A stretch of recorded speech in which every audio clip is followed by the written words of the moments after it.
இயேசு கிறிஸ்துவின் நல்ல நாமத்தினாலே உங்கள் அத்தனை பேரையும் நான் வாழ்த்தி வரவேற்கிறேன். இந்த அருமையான நிகழ்ச்சியிலும் ஆண்டவர் நம்மோடு கூட இடைபடுவாராக. இந்த நல்ல காலை வேளையில் கர்த்தருடைய வார்த்தை நமக்கு நேராக வருகிறது. ஆமீன். ஏசாயாவின் புஸ்தகம் 46ஆம் அதிகாரம் 3ஆம் 4ஆம் வசனம் இப்படியாக சொல்லுகிறது. தாயின் வயிற்றில் தோன்றினது முதல் உங்களை ஏந்தி, தாயின் வயிற்றில் உற்பத்தியானது முதல் உங்களை தாங்கினேன். நரை வயது மட்டும் தாங்குவேன், நான் அப்படி செய்து வந்தேன். இனிமேலும் நான் ஏந்துவேன், நான் சுமப்பேன், நான் தப்புவிப்பேன். நல்ல அருமையான ஒரு தேவனுடைய வார்த்தையை இந்த நாள் காலை நேரத்தில் நாம் கேட்க இருக்கிறோம். அருமையானவர்களே, கொஞ்சம் நேரம் பொறுமையாக இருந்து ஆமேன் உங்களுடைய சிந்தனைகளை ஒருமுகப்படுத்தி உங்களுடைய இருதயங்களை இந்த தேவனுடைய வார்த்தைக்கு நேராக திருப்பும்படியாக உங்களை அன்பாய் நான் கேட்டுக்கொள்கிறேன்.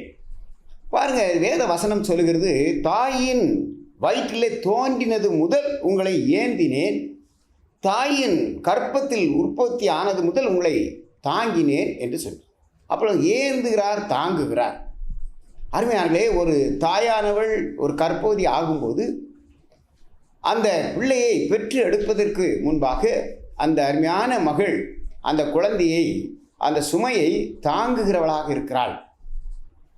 அந்த உள்ளே கரு இருக்கிற அந்த குழந்தையை அவள் பராமரிக்கிறதை நம்ம பார்க்கிறோம். இன்னதை சாப்பிடணும், இதை சாப்பிடக்கூடாது, இப்படித்தான் படுக்கணும், இப்படித்தான் எழுந்திருக்கணும், இப்படித்தான் நடக்கணும், இப்படித்தான் உட்காரணும், இன்னென்ன காரியங்களை செய்ய வேண்டும், இதையெல்லாம் செய்யக்கூடாது என்று சொல்லி அருமையான மருத்துவர்களும் பெரியவர்களும் சொல்லுகிறதை அந்த அருமையான மகள் தாயானவள் கேட்டு அதன்படியாக தன்னுடைய கருவை அவள் தாங்கி சுமக்கிறதை நம்ம பார்க்கிறோம். அருமையானவர்களே, ஒரு பக்கம் சாஞ்சிட்டா அது ஏதோ சேதமாயிருமோ அல்லது குப்புறப்படுத்தி விட்டால் அந்த குழந்தைக்கு மிகவும் பிரச்சனை ஆகிவிடும் என்று பல காரியங்களிலே அவள் தன்னைத்தானே வெறுத்து தியாகம் பண்ணி அருமையான அந்த குழந்தையை தாங்கி ஏந்துகிறதை நம்ம பார்க்கிறோம். அவன் இப்படித்தான் நம்ம ஒவ்வொருவருமே ஆண்டவருடைய பிள்ளைகளாக இருக்கிறோம். நம்மையும் ஆண்டவர் உருவாக்கி நமக்கு ஜீவனை கொடுத்து ஆண்டவர் நம்மளை தாங்குகிறவராகவும் ஏந்துகிறவராகவும் சுமக்கிறவராகவும் தப்புவிக்கிறவராகவும் இருக்கிறதை நம்ம பார்க்கிறோம். அந்த அருமையான ஆண்டவர் அப்படித்தான் இஸ்ரவேல் ஜனங்களை வனாந்தரத்திலே 40 வருஷமாக தாங்கி ஏந்தி சுமந்து தப்புவித்து அவர் கானான் தேசத்துக்கு கொண்டு வந்து சேர்த்தார். அதுபோல பரம கானானாகிய பரலோகத்துக்கு நாம் போகும்படியாக ஆண்டவர் ஒவ்வொரு நாளும் நம்மை தாங்கி ஏந்தி சுமந்து தப்புவித்து நடத்தி வருகிறதை பார்க்கிறோம். அருமையானவர்களே, எவ்வளவு ஒரு நல்ல ஆண்டவரை நாம் பெற்றிருக்கிறோம். இந்த ஜனம் பாக்கியம் உள்ளது என்று வேதத்தில் வாசிக்கிறோம். கர்த்தரை நாம் துதிக்கிற பிள்ளைகளாகவும் ஆமென் கர்த்தரோடு கூட இணைந்து இருக்கிறவர்களாக இருக்கணும், அவரை சார்ந்து இருக்கணும். ஒரு ஆறு கடக்க வேண்டும் என்று சொன்னால் ஒரு தகப்பனும் மகனும் போகிறார்கள். இடையிலே ஆறு தண்ணீர் இடுப்பு அளவுக்கு மேலாக வருகிறது. சிறு குழந்தையாக இருக்கிற மகனை என்ன செய்கிறார், அவர் தோள் மேலே தூக்கி வைத்துக் கொள்கிறார். அந்த குழந்தை அருமையான தகப்பனுடைய ஆமேன் தலையை பிடிச்சிக்கிறது, இல்லைனா தோலை பற்றி பிடித்து கொள்கிறது. அங்கே பாதுகாப்பாக கொண்டு வந்து மறுகரையில் வரும்போது அவர் பெரிய சந்தோஷம் அந்த குழந்தைக்கு. ஆக அப்படித்தான் ஆண்டவர் நம்மையும் சுமக்கிறார். நம்ம இதை அறியாமல் இருக்கிறோம். ஒவ்வொரு நாளும் நம்மை அவர் தாங்குகிறதையும் சுமக்கிறதையும் ஏந்துகிறதையும் ஆமேன் ஆண்டவருடைய பிள்ளைகள் அருமையாய் கர்த்தரால் ஆமேன் அபிஷேகம் பண்ணப்பட்ட பிள்ளைகள் ஒவ்வொரு அதை உணர முடியும். நம்மை நிச்சயமாகவே இந்த நாளிலும் கூட ஆண்டவர் நம்மை அப்படியாகவே தாங்குகிறவராகவும் ஏந்துகிறவராகவும் சுமக்கிறவராகவும் தப்புவிக்கிறவரும் நம்ம மத்தியிலே கடந்து வந்திருக்கிறார். ஒரு உதாரணத்தை நான் உங்களுக்கு முன் வைத்து விரும்புகிறேன். ஒரு சாட்சியை நான் படித்தேன். அருமையானவர்களே, ஆமேன் வியாதியிலே ஆண்டவர் நம்மை தாங்குகிறார், தப்புவிக்கிறார். ஆஸ்திரேலியா தேசத்திலே ஊழியம் செய்த அருமையான தேவ மனிதர் அலெக்சாண்டர் டவ்வி என்று சொல்லக்கூடிய ஒரு தேவ மனிதன் இருந்தார். அவர் தேவன் அளவில்லாமல் பயன்படுத்தி வந்தார். அந்த தேசத்திலே ஒரு காலகட்டத்திலே பிளேக் நோய் என்கிற ஒரு கொடிய நோய் வந்து அநேக ஜனங்கள் தேசம் முழுவதும் அங்கே மரிக்கப்பட்டு போனார்கள். எவ்வளவோ ஜனங்கள் அன்றாடம் கொள்ளையாக மரித்து அங்கே சாவுகளை சந்தித்து கொண்டிருந்தார்கள். இப்படிப்பட்ட சூழ்நிலையிலே ஆண்டவரே, என் தேசத்தில் இப்படிப்பட்ட ஒரு அழிவு வந்திருக்கிறது, இது எதனால் வந்திருக்கிறது என்று சொல்லி ஆண்டவரிடத்திலே அவர் கேட்கும்போது கர்த்தர் அவருக்கு ஒரு வசனத்தை அவருக்கு ஞாபகத்துக்கு கொண்டு வந்தார். ஆமென். அப்போஸ்தலர் 10:38 அவர் அங்கே நினைவு கூர்ந்தார். இயேசுவை தேவன் தம்முடைய பரிசுத்த ஆவினாலும் வல்லமையினாலும் அபிஷேகம் பண்ணினார். தேவன் அவரோடு கூட இருந்தபடியினாலே ஆமென், அவர் என்ன செய்தாராம்? அவர் நன்மை செய்கிறவராகவும் பிசாசின் பிடியிலே ஆமென் அகப்பட்ட அத்தனை பேரையும் குணமாக்குகிறவராம் சுற்றி திரிந்தார். ஆண்டவர் எப்படி நம்மை பாதுகாக்கிறார், எப்படி தப்புவிக்கிறார் என்று பாருங்கள். அவர் ஆமென் பரிசுத்த ஆவினாலே அபிஷேகம் பண்ணப்பட்ட ஆண்டவர், அவர் பிசாசின் வல்லமைகளை முறிக்கிறவராக இருக்கிறார். ஆமென், அல்லேலூயா. பிசாசின் நுகத்தடிகளை ஆண்டவர் நொறுக்குகிறவராக இருக்கிறார். ஆக இந்த மக்களுக்காக அவர் பரிந்து பேசி கண்ணீர் விட்டு செபித்து கொண்டு வந்தார். ஒரு நாளிலே ஒரு இரவு கூட்டத்திலே, வீட்டு கூட்டத்திலே அவர் அப்படியாக ஜெபத்தை நடத்தி கொண்டு இருக்கும்போது அங்கே ஒரு சிறு குழந்தை, 2 வயது குழந்தை அங்கே முன்னால் உட்கார்ந்து அந்த அப்படியாக அழுது கொண்டு அந்த தாயின் மடியில் இருந்து இந்த வார்த்தையை பார்த்து கொண்டு கேட்டுக்கொண்டு இருந்தார். அப்போது அந்த அருமையான குழந்தையை இவர் உற்று பார்க்கும்போது அந்த குழந்தையினுடைய முகத்திலே ஒரு கேன்சர் கட்டி பெரிதாக இருந்து அந்த பிள்ளையை வேதனைப்படுத்தி கொண்டிருக்கிறதும் அதிலிருந்து நீர் வடிகிறதையும் இவர் பார்த்தார். அந்த உடனே இவருக்கு மிகவும் வேதனையாகி, ஐயோ, இந்த அருமையான சின்ன குழந்தைக்கு கூட இப்படிப்பட்ட ஒரு நோய் இருக்கிறதே ஆண்டவரே, எத்தனையோ மக்கள் மரித்து கொண்டு ஒரு பக்கத்தில் இருக்கிறார்கள், இந்த அருமையான குழந்தைக்கு இப்படிப்பட்ட ஒரு நோய், இதுவும் மரணத்தை ஆமென் சந்திக்கக்கூடிய சூழ்நிலையில் இருக்கிறது, என்ன செய்வது என்று சொல்லி ஆண்டவரிடத்தில் மண்டியிட்டு அவர் செபிக்கும் போது ஆண்டவர் ஒரு வசனத்தை ஞாபகப்படுத்தினாராம். 2 ராஜாக்கள் புஸ்தகம் 5ஆம் அதிகாரம் 7ஆம் வசனத்திலே அவர் அவங்களாக வாசித்து வரும்போது, கொல்லவும் உயிர்ப்பிக்கவும் ஆமென் தேவனா என்று சொல்லி ஒரு கேள்வி அங்கே வருகிறது. அதாவது நாகமான் அங்கே ஒரு பெரிய படைத்தளபதி சீரியா தேசத்தில் இருக்கிறான். அவனுக்கு ஒரு குஷ்டரோகம் வந்து விட்டது. இந்த நேரத்தில் அவன் என்ன செய்கிறான், எப்படியாவது இதிலிருந்து விடுதலை அடைய வேண்டுமே என்று சொல்லி அவன் முயற்சி செய்து கொண்டிருக்கும் போது இஸ்ரவேல் தேசத்திலிருந்து ஒரு அடிமை பெண் இவர்களுடைய வீட்டில் வந்து வேலை செய்கிறார்கள். இந்த அருமையான நாகமானுடைய மனைவியினிடத்திலே அந்த அருமையான குழந்தை சொல்கிறாள், அம்மா, நீங்கள் இஸ்ரவேல் தேசத்தில் போனால் அங்கே ஒரு தீர்க்கதரிசி இருக்கிறார், அவரால் இந்த காரியங்கள் எல்லாம் சுகமாக்கப்படும் என்று சொல்லி ஒரு காரியத்தை சொல்கிறாள். அதை நம்பின அந்த அருமையான அம்மா நாகமானிடம் சொல்லி அந்த சீரிய தேசத்து ராஜாவினிடத்திலே ஒரு கடிதத்தை வாங்கி கொண்டு அவர்கள் இஸ்ரவேல் ராஜாவுக்கு நேராக வருகிறார்கள். இஸ்ரவேல் ராஜாவை சந்தித்து இந்த கடிதத்தை கொடுக்கும்போது அவர் தான் அங்கே படித்து விட்டு ஆமென் அந்த சீரிய தேசத்து ராஜா அவருக்கு போகும் அந்த கடிதத்தை கொடுத்து, இவருக்கு எப்படியாவது நீங்கள் உதவி செய்ய வேண்டும், இவர் எப்படியாவது விடுதலை செய்ய வேண்டும், இந்த குஷ்டரோகத்திலிருந்து நீங்கள் காப்பாற்ற வேண்டும் என்று சொல்லி அவர் அப்படியாக எழுதியிருந்தார். இங்கே இவர் இந்த லெட்டரை படித்துவிட்டு இங்கே சொல்லுகிறார், நான் என்ன தேவனா, நான் கொல்லவும் உயிர்ப்பிக்கவும் நான் தெய்வமா என்று சொல்லி. ஆமென். அருமையானவர்களே, நிச்சயமாகவே வியாதியை கொல்லுவார், ஆத்மாவை உயிர்ப்பிப்பார். ஆமென்.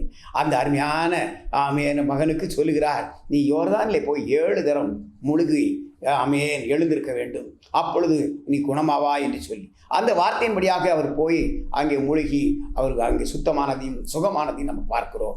ஆக நம்ம இதில் என்ன தெரிகிறது என்று சொன்னால், ஆண்டவர் கொல்லவும் உயிர்ப்பிக்கவும் வல்லமை உள்ளவர். ஒரு கொல்லவும் உயிர்ப்பிக்கவும் வல்லமை என்று சொன்னால் வியாதியை கொல்ல, பிசாசின் கிரியைகளை கொல்ல, அந்தகார கிரியைகளை அவர் அழிக்க அவர் வல்லமை உள்ளவர். ஆத்மாவை உயிர்ப்பிக்க அவர் போதுமானவர். உங்களுடைய ஆத்மா விலையேறப்பெற்றது, என்னுடைய ஆத்மா விலையேறப்பெற்றது. இதை கேட்டுக்கொண்டிருக்கிற அருமையான சகோதரனே, சகோதரியே, தாயே, தகப்பனே, உங்களுடைய ஆத்மா விலையேறப்பெற்றது. அதை ஆண்டவர் பெரிதும் விரும்புகிறார். அவர் சொல்லுகிறார், அவர் கொல்லவும் உயிர்ப்பிக்கவும் போதுமானவர். ஆக உங்களுக்கு இருக்கிற வியாதி, உங்களுக்கு இருக்கிற வேதனை, உங்களுக்கு இருக்கிற ஆமென் சாத்தானுடைய பொல்லாத கிரியைகளை இயேசு இந்த நாளிலே கொல்லுகிறவராயிருக்கிறார். அவர் உங்களை தாங்குகிறவராக இருக்கிறார், உங்களை ஏந்துகிறவராக இருக்கிறார், உங்களை தப்புவிக்கிற நல்ல ஆண்டவராக இருக்கிறார். அருமையானவர்களே, இந்த நல்ல வார்த்தையை மறந்து போக வேண்டாம். ஆமென். இன்னும் கூட அந்த அன்னாள் என்கிற அருமையான சகோதரி, அவளும் அப்படியாக அந்த ஆண்டவரை துதித்து பாடிக்கொண்டு வரும்போது அவள் சொல்லுகிறாள், ஆமென், கொல்லுகிறதற்கும் உயிர்ப்பிக்கிறதுக்குமாய் ஆண்டவர் இருக்கிறார் என்று சொல்லி. ஆக அவளுக்கு இருந்த ஒரு தடையை, குழந்தை பாக்கியம் இல்லாமல் இருந்தது. ஆமென். பிசாசு தடையை வைத்திருந்தான். அநேக காலமாக குழந்தை பாக்கியம் இல்லை. கண்ணீர் விட்டு கதறினார்கள். தேவ சமூகத்துக்கு ஆண்டவரை தேடி ஓடி வந்தார்கள். அவருடைய இருதயத்தெல்லாம் ஊற்றி செவித்தார்கள். ஆண்டவர் அற்புதத்தை செய்தார். அவர் பாடி துதிக்கும்போது சொல்கிறார்கள், ஆண்டவர் கொல்லவும் உயிர்ப்பிக்கவும் அவர் வல்லமையுள்ள தெய்வம் என்று சொல்லி. ஆமென். உங்களுக்கு என்ன தடை இருக்கிறதோ அந்த தடைகளை அழிக்க வல்லமையுள்ளவராக இருக்கிறார். ஆமென். உங்களை அவர் உயிர்ப்பிப்பார். உங்கள் வீட்டில் ஒரு வேளை வியாதியில் படுத்துக்கிறாங்களா? ஆமென். மரணம் ஒருவேளை சந்திச்சிரும் என்று சொல்லி அப்படியாக எதிர்பார்த்து கொண்டு வேதனையோடு இருக்கிறீர்களோ? பலவிதமான உபத்திரவத்தினால, கடன் பாரத்தினால, சாத்தான் கொண்டு வந்த போராட்டத்தினால குடும்ப சமாதானத்தை இழந்து, ஆமென், சந்தோஷத்தை இழந்து மிகவும் வேதனையோடு இருக்கிறீர்களோ? ஆண்டவர் அவைகளை கொல்லவும் உங்களை உயிர்ப்பித்து எழுப்பவும் வல்லமையுள்ளவராயிருக்கிறார். ஆமென். நிச்சயமாகவே ஆண்டவர் நம்மை தாங்கி ஏந்தி சுமந்து, ஆமென், தப்புவிக்கிற நல்ல ஆண்டவராக இருக்கிறார். ஆகினால் வியாதியை மட்டுமல்ல, எந்த சூழ்நிலையாக இருந்தாலும் ஆண்டவரிடத்தில் நம்ம சொல்லுவோம், அவர் நிச்சயமாகவே பெரிய காரியங்களை செய்வார். அருமையானவர்களே, ஆமென், 2 பேர் மலையில் ஏறி அவர்கள் அந்த மலை மேல் இருக்கிற ஒரு குடிசைகளுக்கு கடந்து போக வேண்டும். ஒரு ஊரிலிருந்து அவர்கள் போகிறார்கள். அப்பொழுது அங்கே ஒரு முனிவர் அவரும் ஒரு அருமையான சின்ன மகளும் அங்கே போகிறார்கள். இந்த பெண் குழந்தை அவளுடைய தம்பியை தன்னுடைய இடுப்பில் வைத்து சுமந்து கொண்டு போகிறாள். இப்படி போய்கொண்டு இருக்கும்போது அங்கே களைப்பில்லாமல் இந்த குழந்தை என்ன செய்கிற, இந்த அருமையான தங்கச்சி பாட்டு பாடி தன்னுடைய தம்பியை தோளில் தூக்கி வைத்து உட்கார வைத்து அவள் அவ்வளவு சந்தோஷமாக மலையில் ஏறுகிறாள். இந்த பக்கத்தில் முனிவருக்கு அவருக்கு கால்கள்லாம் தள்ளாடுது, கஷ்டமாக இருக்குது, நடக்க முடியலை. ஐயோ, என்னடா இப்படி இருக்கிறதே என்று சொல்லி மெதுவாக ஏறி வந்தார். அப்பொழுது ஒரு 3/4 வாசி தூரம் போன உடனே அந்த அருமையான ஆமென் தங்கச்சியை கூப்பிட்டு கேட்டாராம், பாப்பா, நீ எப்படிமா இவ்வளவு சந்தோஷமாக இருக்கிற? எப்படி இவ்வளோ சந்தோஷமாக மலையில் ஏறி வர? இது கடினமான ஒரு ஏற்றமாக இருக்கிறதே, ஒரு கால் எடுத்து ஒரு கால் வைக்கிறதுக்கு கஷ்டமாக இருக்கிறதே, நீ எப்படி இவ்வளோ சந்தோஷமாக பாட்டு பாடிட்டு வர்ற என்று சொல்லி கேட்டாராம். இந்த அருமையான மகள் சொன்னாலாம், ஐயா, இங்கே பாருங்க, இது என் தம்பி, இது என்னுடைய தம்பி. அதனால் என் தம்பியை நான் சுமப்பதில் எனக்கு சந்தோஷம், எனக்கு கவலை இல்லை, எனக்கு வேதனை இல்லை என்று சொன்னாலாம். நீங்கள் சுமப்பது உங்கள் பாரத்தை, உங்கள் பேக்கு, உங்களுடைய வைத்திருக்கிற சுமையை சுமந்து வரீங்க, அதனால தான் உங்களுக்கு கஷ்டமாக இருக்குது அப்படின்னு சொன்னாலும் எத்தனை உண்மை பாருங்கள். ஆமென். தேவன் நம்ம மேலே அளவற்ற அன்பு வைத்திருக்கிறார். இந்த அருமையான தங்கச்சியோட ஆண்டவர் நம்மை உருவாக்கின தெய்வம், தாயின் கருவில் தெரிந்த தெய்வம். ஆமென். ஒவ்வொருவரையும் பெயர் சொல்லி அழைத்த நல்ல ஆண்டவர், அவர் தான் நம்மளை தூக்கி சுமக்கிறார். ஆமென், ஆமென். நீ சுமக்க தேவையில்லை என்று சொல்லி அவன் பெர்க்மான்ஸ் பாடல் கூட நம்ம பாடுவோம். ஆமென். ஆண்டவர் சொல்ல, வருத்தப்பட்டு பாரம் சுமக்கிறவர்களே, நீங்கள் எல்லாரும் என்னிடத்தில் வாருங்கள், நான் உங்களுக்கு இளைப்பாறுதல் தருவேன் என்று சொல்கிறார். அப்போ ஆண்டவர்கிட்ட வரும்போது நம்முடைய பாரத்தை இறக்கி வச்சோம்னா அவர் சுமந்துகிறார். உங்களுடைய பாவங்களையும், உங்களுடைய சாபங்களையும், உங்கள் நோய்களையும், எல்லா காரியங்களையும் அவர் சுமந்து தீர்த்த நல்ல ஆண்டவர். ஆமென். நம்முடைய ஆண்டவராகிய இயேசு நிச்சயமாகவே நம் ஒவ்வொருவருக்கும் நல்ல கிருபைகளை தந்து அவர் நம்மை தாங்குகிறவராகவும், ஏந்துகிறவராகவும், சுமக்கிறவராகவும், தப்புவிக்கிறவராகவும் இருக்கிறார். எந்த ஒரு சூழ்நிலை இருந்தாலும் நிச்சயமாகவே ஆண்டவர் உங்களை தப்புவிப்பார். இந்த நாளிலே ஒரு அற்புதத்தையும், ஆமென், ஒரு அதிசயத்தை நீங்கள் எதிர்பாருங்கள். இப்படிப்பட்ட நல்ல ஆமென், ஹல்லேலூயா, நித்தியம் டிவி மூலமாக நடக்கிற இந்த நிகழ்ச்சியில் எங்களுக்கும் ஒரு பேசுவதற்கு ஆண்டவர் வாய்ப்பை கொடுத்தார். இந்த தேவ செய்தியை கேட்டுக்கொண்டிருக்கிற அருமையான சகோதரனே, சகோதரியே, தாயே, தங்கச்சியே, ஆமென், ஆமென். ஆண்டவர் உங்களோடு கூட இடைப்பட்டு கொண்டிருக்கிறார். விசுவாசியுங்கள், ஆண்டவருடைய மகிமையை காண்பீர்கள். கர்த்தர் நிச்சயமாகவே உங்களுக்கு பெரிதான நன்மைகளை இந்த நாளிலே கட்டளையிடுவார். உங்கள் வீடுகளுக்கு நேராக தேவ வல்லமை இறங்கி வருகிறது. உங்கள் பாரங்களை சுமக்கிற, உங்களை தாங்குகிற, ஏந்துகிற கர்த்தர் உங்கள் குடும்பத்துக்கு வீட்டுக்குள்ளாக உங்கள் நடுவாக உலாவி வருகிறார். நாம் கண்களை மூடி ஜெபம் பண்ணுவோமா?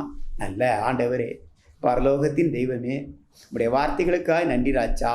ஆமென். உன்னை தாங்குவேன், ஏந்துவேன், சுமப்பேன், தப்புவிப்பேன் என்று சொன்ன ஆமென் உடைய வார்த்தைகளுக்காய் நன்றி ராஜா.